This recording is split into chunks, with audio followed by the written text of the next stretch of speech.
My entitled wife disappeared after a girls' trip. Years later, she showed up at my doorstep with a baby. So I destroyed her life. You know how people always say things like, I never saw it coming? Well, that's exactly how it was for me. My wife and I were together for a solid 4 years, married for all of it. I honestly thought we had a good thing going. We had plans, a whole life mapped out, and for the most part, I really thought we were on the same page. Now here's the thing. We both wanted kids, or at least I thought we both did. Right after we got married, we started talking about it seriously. She'd always say how she wanted 2 or 3 kids, kept going on about what we'd name them, how we'd decorate the nursery, the whole thing. She'd even sit online looking at baby clothes and baby gadgets, planning this life with our future kids. It was kind of our thing to talk about it, something that kept us close. So, we were excited, ready to start this next chapter together, and everything seemed perfect. But then, we got hit with some bad news that just knocked the wind out of me. After a few months of trying to have kids, we went to a doctor to see what was going on. Long story short, it was me. My count was way too low, and the doctor basically told us that the chances of us having kids naturally were slim to none. It was like a punch to the gut. I felt useless. All those plans we had, just gone in an instant. The news hit me hard, like really hard. I ended up in a pretty bad place for a while. Therapy eventually helped, but at the start I was a total mess. She seemed pretty supportive at first, saying it didn't matter and that she'd be happy with just the two of us. But even from the beginning, there was something off about how she said it. It's like she just dropped it way too quickly. One minute, she was all about having a family, and the next, she's saying she didn't need kids to be happy. Now, don't get me wrong. I get that people change their minds. But her whole attitude felt weird to me. She'd gone from daydreaming about baby names to just flat out avoiding any talk about kids. And not just that, it was like she started seeing me differently too. Out of nowhere, she'd make these small digs at me, stuff she'd never said before. Comments about how I wasn't taking care of myself, how maybe I should get in shape or be more productive around the house. And yeah, maybe I'd put on a few pounds, but it was like she was just finding things to blame me for. When I confronted her, asking what was up with the sudden attitude change, she'd brush it off. She'd tell me I was imagining things, that I was just being overly sensitive. But I knew something was up. The woman I married, the one who used to sit with me for hours talking about our future, she was different. She wasn't mean exactly, but there was this coldness, like she'd already checked out mentally and was just going through the motions. And over time, I guess I started to believe her when she said everything was fine. I stopped pushing because I didn't want to come across as insecure or needy. Anyway, fast forward a few years and we were just living day by day. We'd fallen into this routine where we barely talked about anything meaningful. It was like we were roommates more than husband and wife. I tried bringing up other options, adoption, surrogacy, but every time she'd shut it down, saying she didn't want to think about it. She'd say, I'm happy as long as we're together. But I never fully bought it. It felt like she was trying to convince herself more than me. Then out of nowhere, she tells me she wants to go on a girls' trip. Now, it wasn't unusual for her to go on trips with her friends. She'd done it a few times before, and I always supported her. We lived in Brighton, and she'd talk about how she wanted to go to America with her friends for a while. I didn't think twice about it because we'd built up this trust over the years. So, I even helped her pack, made sure she had everything she needed, and dropped her off at the airport. I remember the last thing she said before she left. She turned to me and said, "Thank you for being so supportive." I thought it was a little weird that she'd say that. It's not like I'd done anything special. But she seemed so genuine, so I brushed it off as her just being appreciative. That night, I stayed up so I could call her once she landed, just to make sure everything went smoothly. Her flight was supposed to take about 9 hours, so I kept myself busy around the house, watching TV, checking the clock, and waiting for her to text me that she'd landed. Once I saw her flight had touched down, I gave her a call to check in. The phone rang and rang, but no answer. I figured she was tired, maybe went straight to her hotel and crashed, so I didn't think too much of it. But then, morning rolled around, and I still hadn't heard from her. I started feeling this gnawing worry in the pit of my stomach. I tried calling again. Then I sent a few texts, thinking maybe she was just busy or her phone was on silent. But after a few more hours of radio silence, I was officially freaking out. I ended up calling her sister to see if maybe she'd heard from her. Nothing. By now, I was seriously starting to panic. I even went as far as calling her friends, the ones who were supposed to be on the trip with her, thinking maybe something had gone wrong with her phone, or maybe she just hadn't had the chance to check in. But when I called them, they were confused too, because they weren't on the trip with her. They were sitting 2 blocks away, back home, having coffee. That was when it really hit me.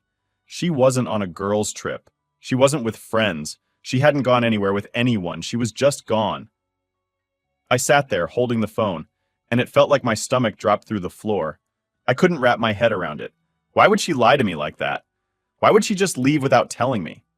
I tried to convince myself it was some kind of mistake, like maybe she'd missed a connecting flight, or there'd been some emergency and she hadn't been able to call. But deep down, I knew. She'd planned this, the whole girls' trip thing, her saying thank you for being supportive. It was all part of whatever she'd been cooking up in her head. I didn't know what to do.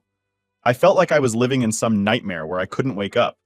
This wasn't the woman I'd married. This was someone I didn't even recognize.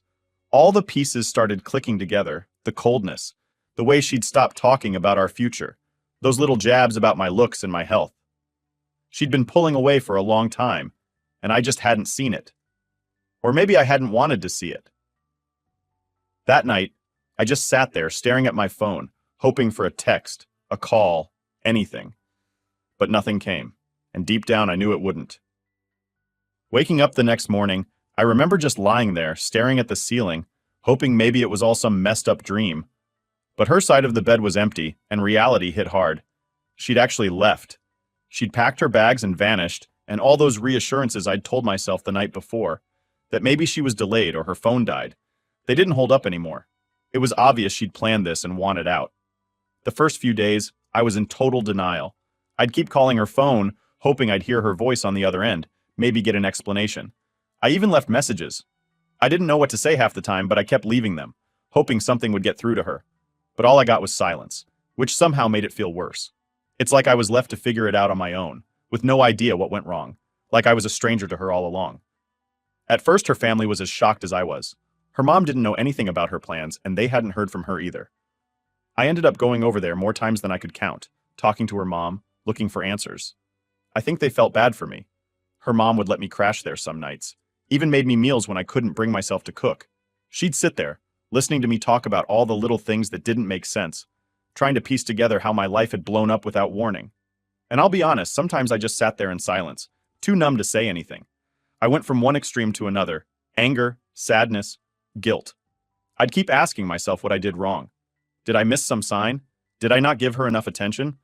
There were days I'd go over every conversation we'd had, every fight, trying to figure out what pushed her to leave. I kept running through my mind how I might have saved our marriage, what I could have done differently. I know it sounds dramatic, but I was obsessed with figuring it out, like finding an answer could somehow fix everything. I barely ate, barely slept, and my work started slipping too. People noticed. They'd ask if I was okay, and I'd just shrug it off, say I was dealing with personal stuff. It was embarrassing to admit what had happened, to say out loud that my wife left me without a word. Eventually, I did tell a couple of close friends, and they did their best to keep me distracted, dragging me out to hang out, trying to get me to move on. But even when I was with them, I'd be in my head, thinking about her, wondering where she was and why I wasn't enough to make her stay. One of the worst parts was the constant questions from people who didn't know. Neighbors, family friends, even old coworkers who'd heard I was married would ask, "How's married life treating you?" And "How's your wife?" Every time it was like ripping off a fresh scab. I didn't have the guts to tell them she'd left, so I'd just smile, say everything was fine. But that lie felt heavier every time I told it. Therapy ended up being the only thing that helped. I'd never gone before, but after a few months of barely functioning, I knew I couldn't handle it on my own anymore. So I found a therapist and started going every week.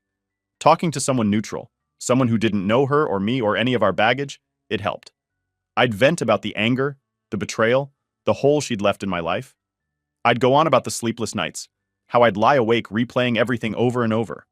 The therapist helped me see that there was no magic moment that would have kept her here. She made the choice to leave, and that was on her, not me. That was a hard pill to swallow. For the longest time, I felt like there was something wrong with me, that I'd somehow driven her away. But slowly, I started seeing things differently. She'd been cold and distant for a long time, and I'd just ignored it, hoping things would get better on their own. I'd convinced myself that I could hold it all together, that somehow my effort alone was enough to keep our marriage alive. It was painful to accept that it wasn't. As time went on, I started taking small steps to rebuild my life. I'd lost a lot of myself in our marriage, and I hadn't realized it until she left. I'd always been the guy who made an effort, who'd go out of his way to make sure she was happy, to make sure our home life was comfortable. But now, I had all this time on my hands, and I didn't know what to do with it. So I started picking up old hobbies again, stuff I'd forgotten about. I went to the gym, started reading books I'd been putting off, even tried cooking new recipes. Work eventually got better too. At first, I was just going through the motions, barely keeping up with my workload. But as I started feeling more like myself, I put more effort into my job. It was one of the few things that made me feel accomplished, like I still had control over something in my life. I'd always been good at what I did, but now I put my all into it. The extra hours, the focus, it paid off in the form of a promotion that I never would have gotten if I'd been wallowing in self-pity. Still, there were days that hurt.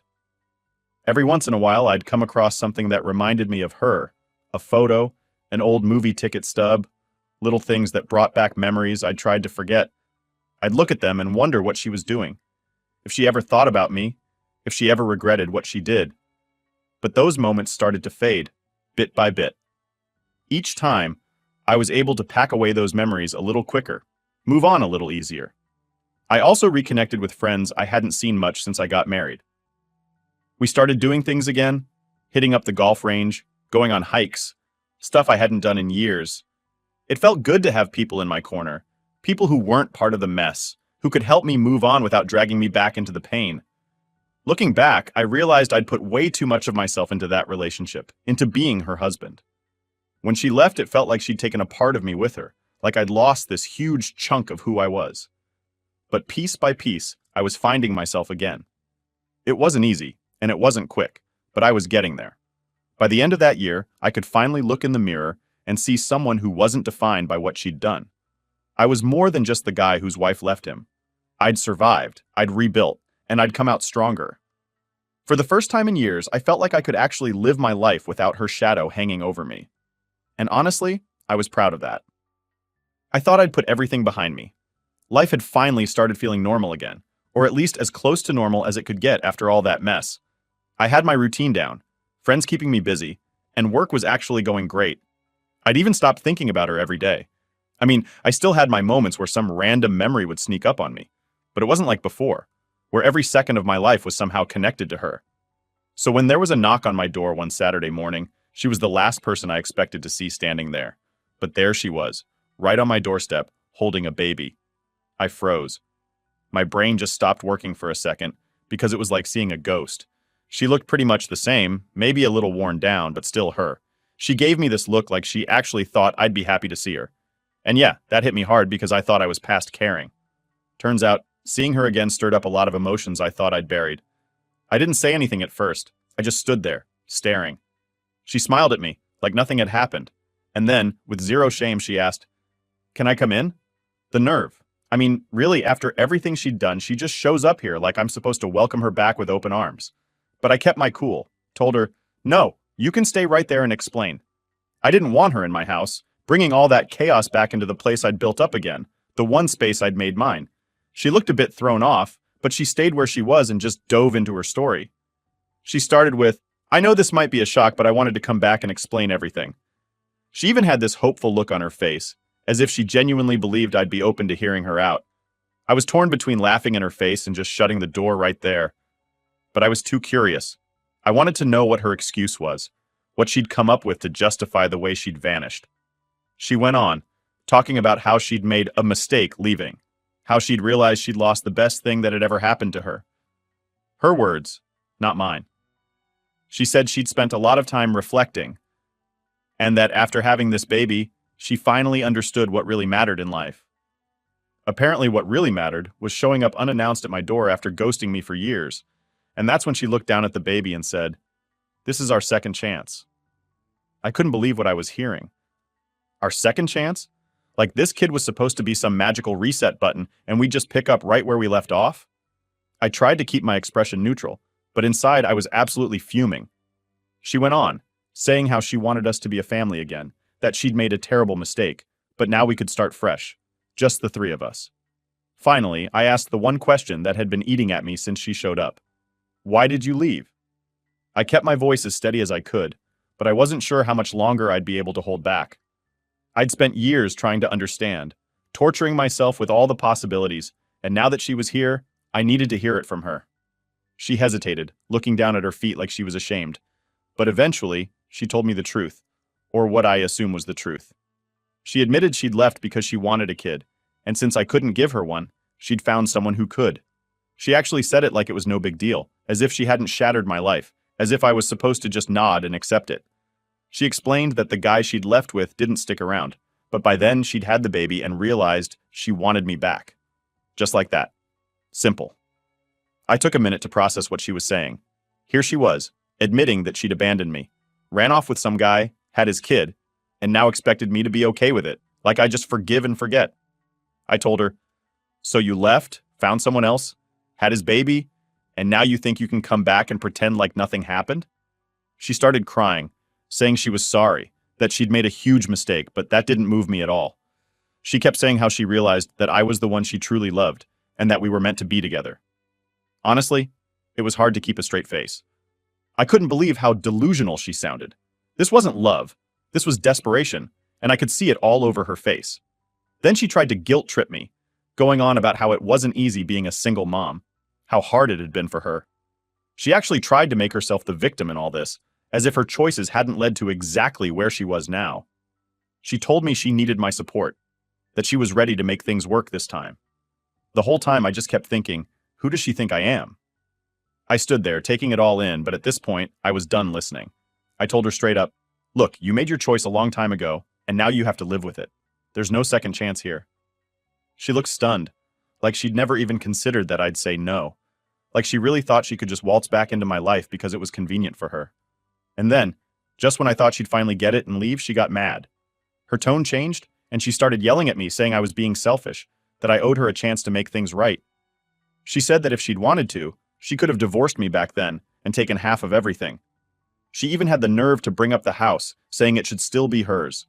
It was like her true colors were coming out right in front of me, and I felt this wave of relief. I was finally seeing her for who she really was. I didn't argue with her. I didn't raise my voice. I just looked at her and said, "We're done. You wanted a different life, and now you have it. This isn't my responsibility anymore." With that, I shut the door in her face, cutting off whatever final words she had left. Standing there, hearing her muffled shouts from the other side of the door, I felt this strange calm wash over me. She could knock, yell, cry, whatever. But I knew I'd never let her back in. The woman I'd loved, the woman I'd married, she was gone. And in her place was this stranger who thought she could pick up the pieces when it suited her. I walked away from the door and sat down, feeling lighter than I had in years. After I slammed the door on her, I thought that was it. I figured she'd get the message and just leave. But no. Instead, she started banging on the door, yelling all kinds of things. I couldn't believe the nerve. There I was, in the one place that was mine, the one place I'd managed to rebuild from the mess she'd left me in, and she had the audacity to stand there, demanding I listen to her. At first, I thought about ignoring it, just letting her scream until she got tired. But then I got curious. I wanted to hear what kind of reasons she'd come up with this time, so I opened the door, just a crack, enough to show her that I was listening but not letting her in. She looked like she'd just taken a slap to the face, probably shocked that I hadn't given her the reaction she wanted. She launched into this whole monologue about how she was willing to forgive me for slamming the door on her, and how she was ready to start fresh, like we were just having a normal spat, not dealing with her abandonment. She kept going on about how we could make things work if we both put in the effort. At that point, I couldn't hold back. I laughed, actually laughed, because the sheer nerve of this woman was beyond anything I'd ever seen. She looked furious when I did that, like I was supposed to feel bad for not taking her seriously. I told her, "You left. You had your chance and you threw it all away. I'm not just going to pretend none of that happened because you feel like it." Her face went red, and she started saying things like, "You don't understand how hard it was for me." She went on about how she'd been so lost after leaving, and how she'd realized too late that she'd made a mistake. But I wasn't buying it. I told her that leaving was a choice she made. She had planned it, lied about it, and then went through with it. Her regret didn't mean anything now. And that's when she snapped. Her whole tone changed. She dropped the sad, remorseful act and started going off on me, saying how I was being unfair, how I didn't have the decency to give her another chance. She actually had the guts to say, if I'd wanted to, I could have taken everything from you back then. I could have taken half of everything you own. I just stood there, amazed. This woman, who'd left me without a word, now thought she was entitled to some kind of reward for not trying to ruin me financially. Like she deserved credit for not being as terrible as she could have been. I told her, "So what? Am I supposed to be grateful? Grateful that you only ditched me and didn't take my stuff with you?" She stared at me, her face a mix of anger and something else. Maybe desperation, maybe guilt. But honestly, by that point, I didn't care. I was just done. All those years I'd spent feeling guilty, questioning myself, wondering if I was somehow responsible for her leaving, they melted away right there. I finally saw her for who she was, and it felt like the weight I'd been carrying around was finally lifted. She wasn't done, though. She started pacing on my porch, ranting about how I'd never find anyone like her, and how I'd regret not giving her another chance. She actually tried to make me feel like I was the one who was missing out by not taking her back. It was bizarre. Here she was, the one who destroyed everything we had, acting like I should be begging her to stay. When she saw that I wasn't budging, she got even louder, going on about how I'd forced her to leave in the first place. She claimed that if I'd been more understanding about the whole kid thing, none of this would have happened. Apparently, according to her logic, my inability to give her a child meant I had failed her as a husband, which somehow justified her running off to have one with someone else. The mental gymnastics were impressive, honestly. I couldn't believe she was trying to pin her choices on me. I told her flat out, "Look, if you wanted a kid that badly, you could have told me the truth. You didn't have to lie to my face and pretend everything was fine while planning your exit." She had nothing to say to that, just stared at me like I'd slapped her. But I didn't let her get a word in. I went on, telling her, "You made that choice, all on your own, and now you've got to live with it. That's not my problem." She tried one last angle, switching back to her sad face, asking me to think about the child and how I was being unfair by turning my back on him. She had the kid in her arms, and she actually used him to guilt-trip me, like I was the bad guy here. But I wasn't falling for it. I told her, "I don't know that child. I have nothing to do with him. He's not mine, and neither are you." And that was it. I could see the realization finally sinking in for her. She knew I wasn't going to change my mind, that there was no way I'd let her back into my life. I could see the anger fading, replaced by something else, maybe actual regret, maybe just frustration. But it didn't matter to me. She was just a stranger now, a stranger who had tried to walk all over me and expected me to smile and thank her for it. She stood there for a few more seconds, like she was waiting for me to change my mind, to call her back.